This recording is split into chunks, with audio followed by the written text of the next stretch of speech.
संयोजन या संश्लेषण अभिक्रियाएं क्या होती है।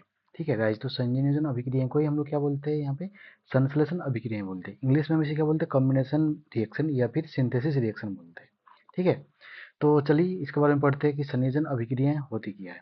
ठीक है, तो बहुत ही सिंपल सा है कि ये जो संयोजन है, इसी शब्द से हमें इस डेफिनेशन को पूरा याद कर लें। संयोजन का मतलब होता है संयोग, मतलब जोड़।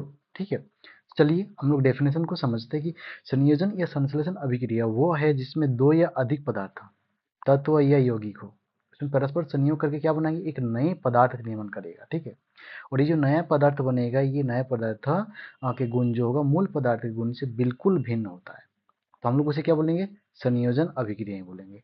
बहुत ही सिंपल सी डेफिनेशन है।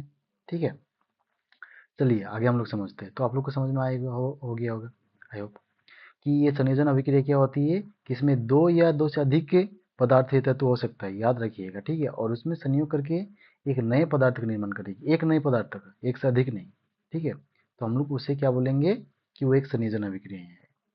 अभी जो संयोजन अभिक्रिया है, अब इसको हम लोग अब एग्जाम के तहत समझते हैं, क्योंकि एग्जाम में आपका डायरेक्टली पूछा जाता है कि वहाँ पे आपका रिएक्शन दिया रहेगा, समीकरण दिया रहेगा, और आपको बताना होगा कि कौन सा अभिक्रिया है। ठीक है, तो आपको अगर डेफिनेशन याद है, तो कॉन्सेप्ट आपको याद है, तो आपको ये आसानी से बन जाएगा। जैसे एग्जाम्पल के तहत समझते हैं, ये आपका है कार्बन प्लस ऑक्सीजन। ठीक है, तो इसमें हम लोग देख सकते हैं कि कार्बन जो है और ऑक्सीजन है,